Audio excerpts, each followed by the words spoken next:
My mother found the keys to my safe. I took your $40,000 savings and paid off your sister's debts. You owe the family that much, she smirked. I just nodded and said, if you say so.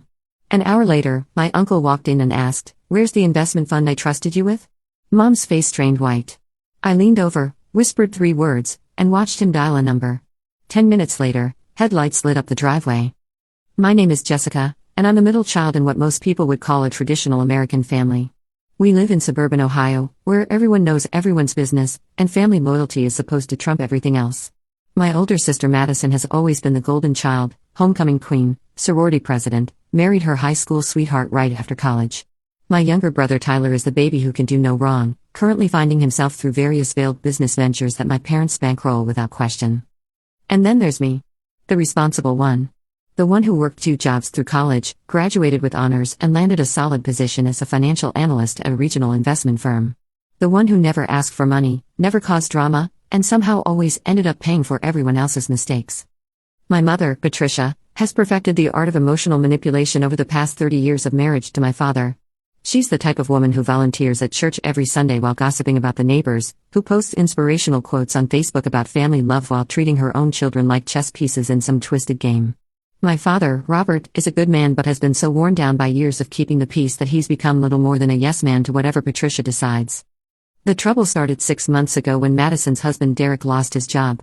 Instead of cutting back on their lifestyle or finding new work immediately, they kept up their expensive habits, designer clothes, weekly date nights at fancy restaurants, a lease on a BMW they couldn't afford. Madison has never been one to deny herself anything, and Derek has always been more concerned with appearances than reality. When the bills started piling up and the credit card companies began calling, Madison did what she always does, she ran home to mommy and daddy. But this time, even my parents didn't have the liquid cash to bail her out completely. That's when Patricia's attention turned to me. Jessica, you're doing so well for yourself, she said during one of our Sunday dinners. You've always been so good with money. Maybe you could help your sister out, just this once. I explained that while I was financially stable, I wasn't rich. I had been carefully saving for years, living below my means, and had finally accumulated a decent emergency fund and down payment for a house I'd been eyeing. My savings represented years of sacrifice, skipping vacations, driving an old Honda instead of buying new, eating homemade lunches while my coworkers ordered takeout. Family helps family, Patricia replied, her voice taking on that edge I knew so well. Madison would do the same for you. But Madison wouldn't do the same for me, and we all knew it.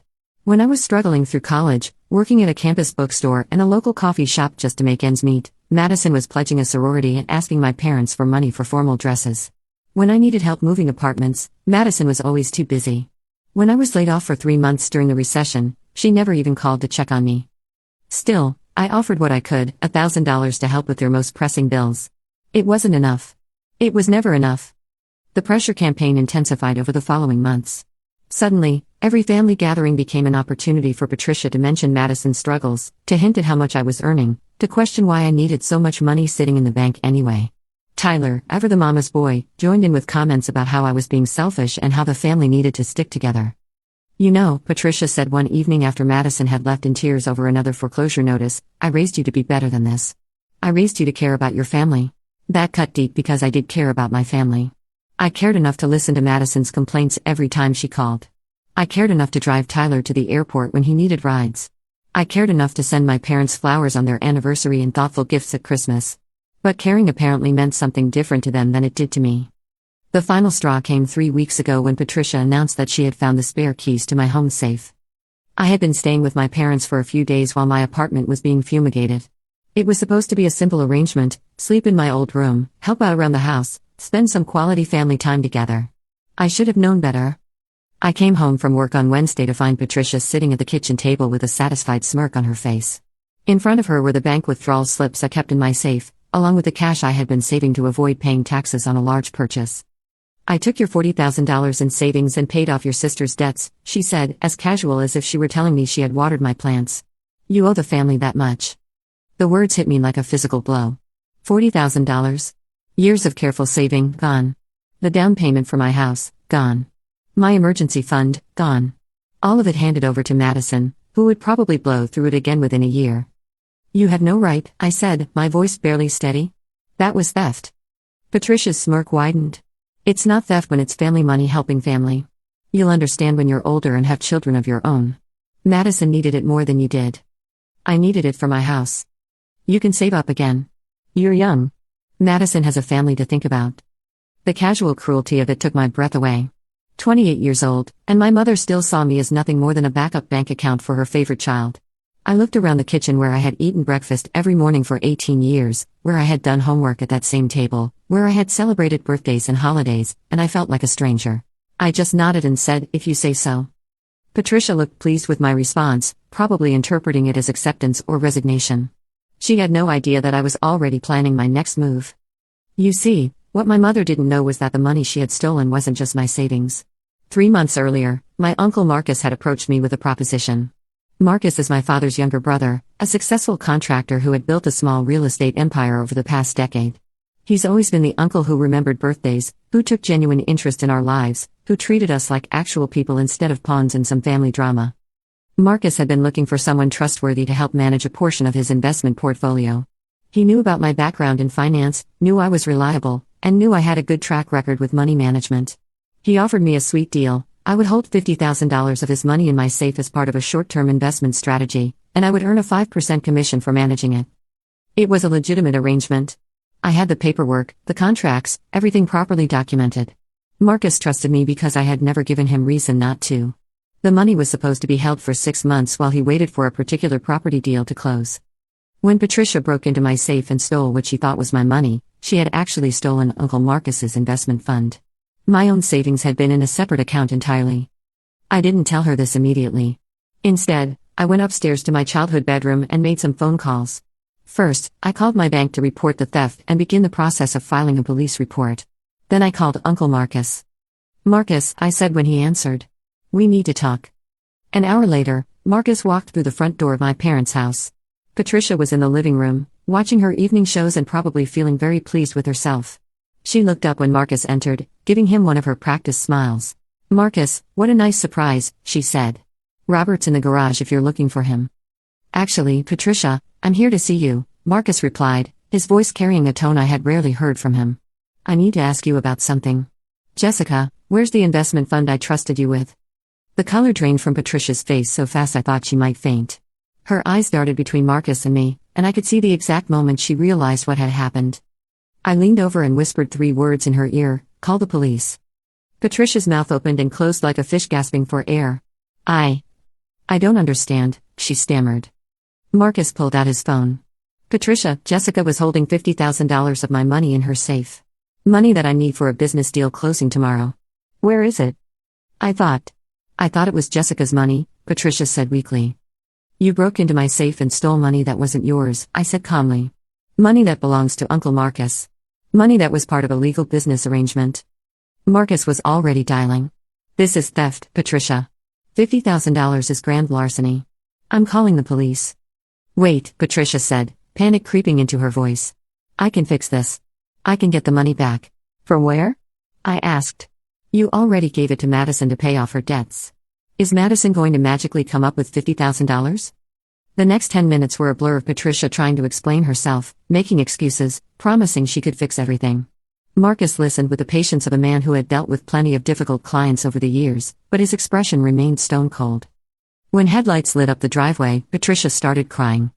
2 police officers came to the door, and Marcus explained the situation calmly and methodically. He had documentation of our financial arrangement. He had proof that the money was his. He had my testimony about the theft. Patricia had already admitted to taking the money. The officers asked Patricia to explain her side of the story.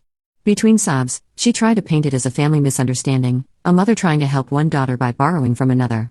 But the legal facts were clear: she had broken into someone else's property and stolen $50,000 that didn't belong to her. "Ma'am," one of the officers said gently, "intention doesn't matter when we're talking about this amount of money. This is grand larceny." Patricia was arrested that night. My father came in from the garage just as they were putting her in handcuffs. The look of shock and confusion on his face was heartbreaking. In 30 years of marriage, Patricia had never done anything this dramatically criminal. Manipulative, yes. Emotionally abusive, certainly. But nothing that would result in actual police involvement. "Jessica," he said quietly, "surely there's another way to handle this." "She stole $50,000, Dad," I replied. "Not from me, from Uncle Marcus. This isn't a family dispute anymore." Marcus clapped my father on the shoulder. Robert, I'm sorry it came to this. But Patricia committed a serious crime. I can't just let it slide. After the police left, the house felt eerily quiet. My father sat at the kitchen table, looking older than I had ever seen him. Tyler showed up an hour later, having heard about the arrest through the family grapevine, and immediately started blaming me for not warning Patricia about Marcus's money. You set her up, he accused.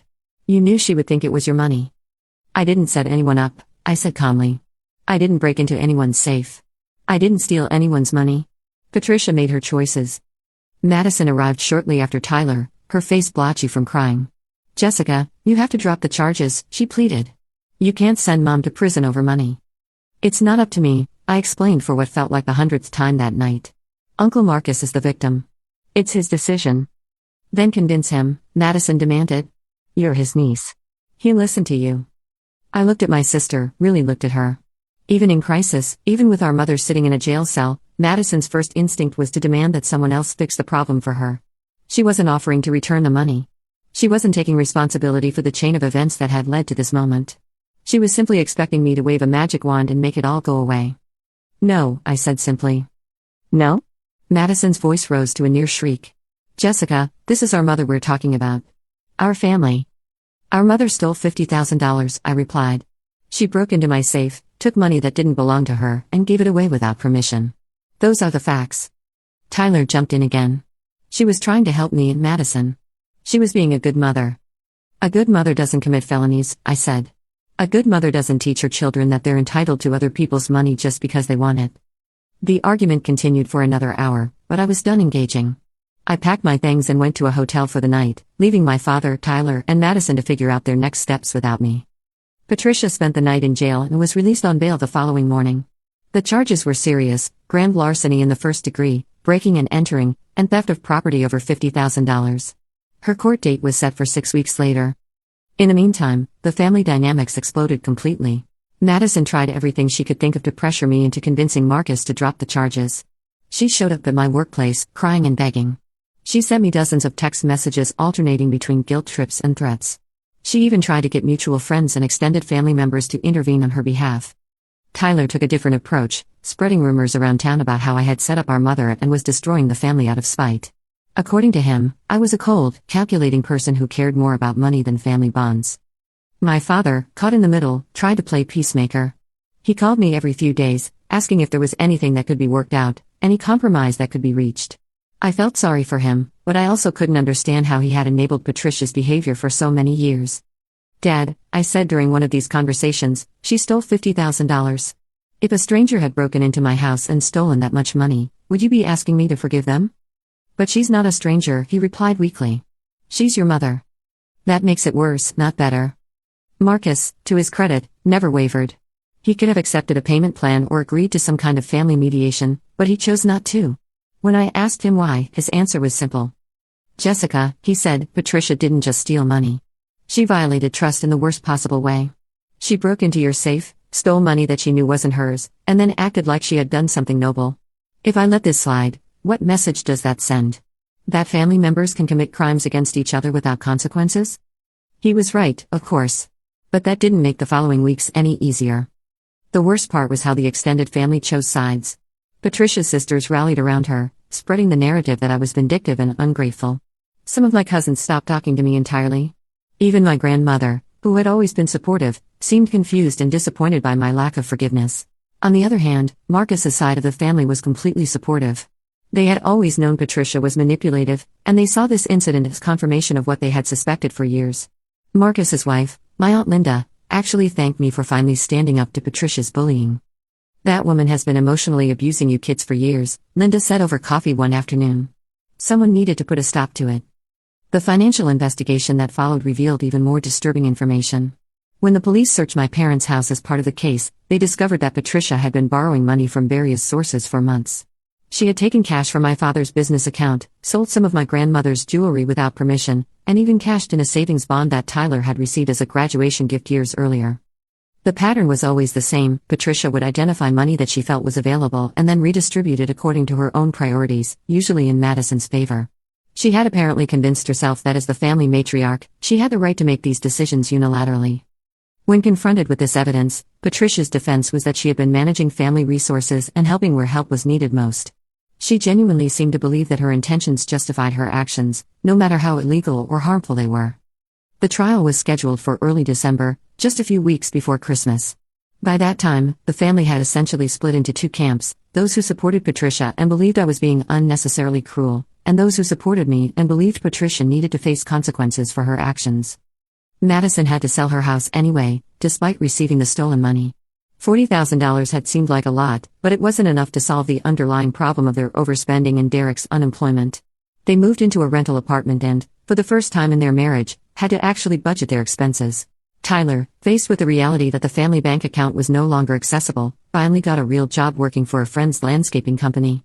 The work was hard and the pay was modest, but it was honest employment. My father seemed to age 10 years in those few months. The stress of his wife's legal troubles, combined with a family conflict, took a visible toll on his health. I felt bad for him, but I also recognized that he had enabled Patricia's behavior for decades and bore some responsibility for how things had escalated. As for me, I moved into a small apartment across town and tried to rebuild some kind of normal life. I had decided that regardless of how the trial went, I couldn't continue to be part of a family dynamic that was so fundamentally toxic. I loved my family, but I loved myself too, and I deserved better than to be treated as a walking ATM. The trial itself was anticlimactic.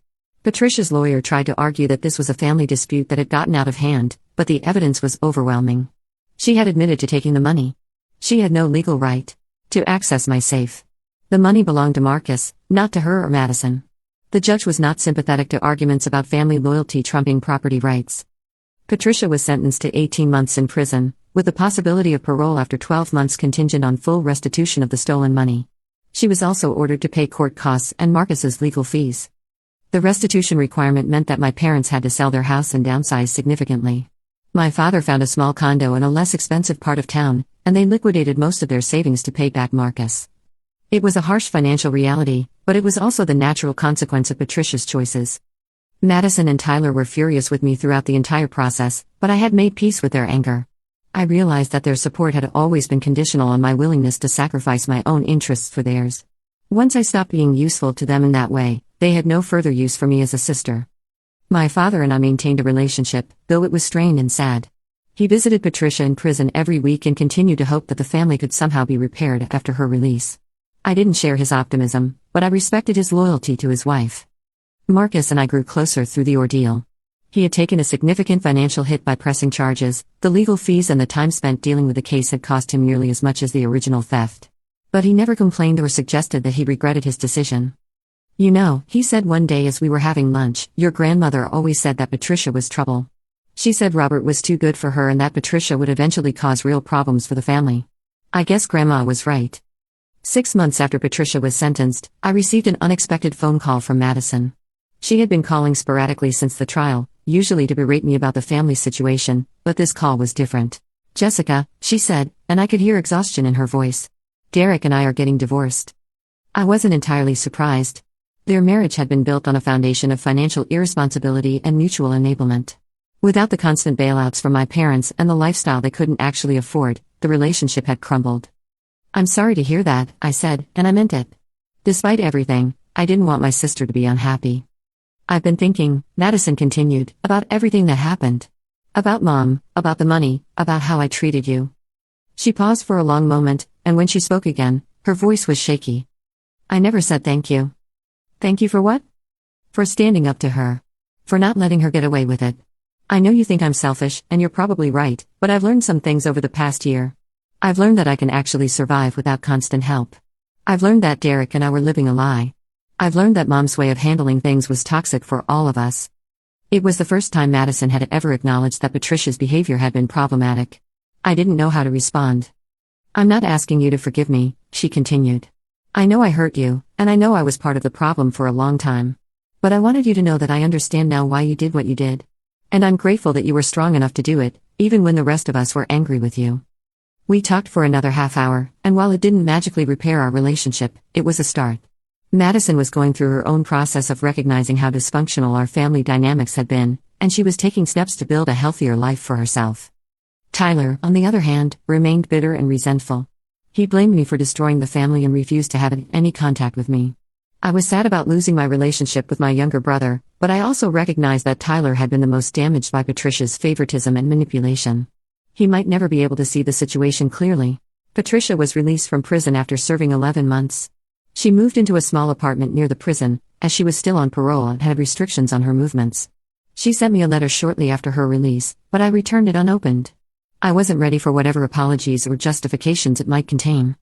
I did hear through family channels that prison had been difficult for her. She had never been the type of person who handled adversity well, and being incarcerated with actual criminals had been a shock to her system. She had apparently spent most of her time in the prison library, reading and trying to understand how her life had gone so wrong. A year after her release, Patricia requested a meeting through my father. She wanted to apologize in person and try to begin repairing our relationship. I agreed to meet with her, but only with my father present and only in a public place. We met at a small coffee shop on a Saturday afternoon. Patricia looked older and smaller than I remembered, and there was a hesitancy in her manner that I had never seen before. She apologized for stealing the money, for violating my trust, and for the years of emotional manipulation that had led to that moment. I convinced myself that I was doing what was best for the family, she said quietly. I told myself that Madison needed help more than you needed money sitting in a bank account. But I know now that it wasn't my decision to make. She paused, struggling with tears. I know I hurt you. I know I hurt all of you. And I know that saying sorry doesn't fix anything.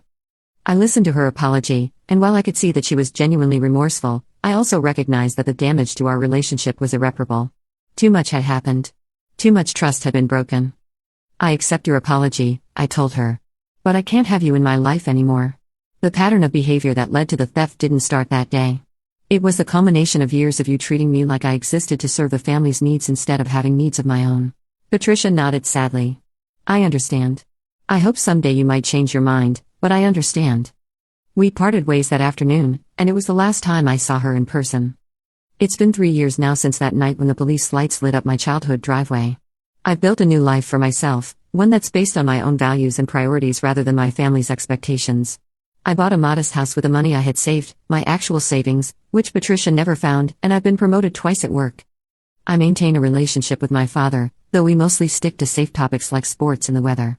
Madison and I text occasionally and see each other at neutral family events like funerals. Tyler and I haven't spoken since the trial. Uncle Marcus and I remain close. He often tells people that I'm the most trustworthy person he knows, which is both a compliment and a reminder of how the whole situation started. The investment arrangement that began this mess actually worked out well for both of us, and we've continued to work together on various financial projects. I've been in therapy for the past 2 years, working through the complex emotions that come with cutting ties with toxic family members. It's been helpful to have an objective perspective on the situation and to understand that choosing my own well-being doesn't make me selfish or cruel. Some people think I went too far. They believe that family loyalty should have trumped everything else, that I should have found a way to handle the situation without involving the police. They see Patricia's prison sentence as disproportionate punishment for what they consider a family dispute. Other people think I didn't go far enough. They point out that Patricia had been financially and emotionally abusing me for years, and that the theft was just the final straw. They believe she got exactly what she deserved. I'm at peace with the choice I made. Patricia committed a serious crime, and she faced the legal consequences of that crime. I didn't send her to prison, her own actions did that. I simply refused to enable those actions or sweep them under the rug in the name of family harmony. The hardest part wasn't the legal proceedings or even the family conflict. The hardest part was accepting that the family I had grown up believing in, the idea that we would always be there for each other, that family loyalty was the highest virtue, that love could overcome any obstacle, was largely a fiction. Patricia's version of family loyalty was conditional and manipulative. It meant that some family members, Madison, Tyler, deserved support and protection, while others, me, existed to provide that support. It meant that keeping the peace was more important than addressing harmful behavior. It meant that the people who caused problems were forgiven and enabled, while the people who pointed out those problems were blamed for disrupting family harmony. I've learned that healthy family relationships are based on mutual respect, not obligation. They're based on treating each other as individuals with valid needs and boundaries, not as resources to be managed or obstacles to be overcome. They're based on accountability, not unconditional acceptance of harmful behavior. I miss the family I thought I had, but I don't miss the family I actually had. I don't miss walking on eggshells around Patricia's moods. I don't miss being guilted into financial decisions that weren't in my best interests. I don't miss being the responsible one while my siblings got to be irresponsible without consequences. Sometimes I wonder what would have happened if I had handled things differently. What if I had tried harder to explain the situation to Patricia before calling Marcus? What if I had offered to work out some kind of payment plan? What if I had prioritized family peace over financial justice? But then I remember the look on Patricia's face when she told me she had stolen my money. The satisfaction. The entitlement. The complete absence of guilt or concern for how her actions would affect me. And I know that any compromise would have simply enabled more of the same behavior in the future. I'm 29 now, and I built a life that I'm genuinely proud of. I have friends who respect my boundaries and support my decisions. I have a career that I find meaningful and rewarding. I have financial security that I've earned through my own hard work and careful planning.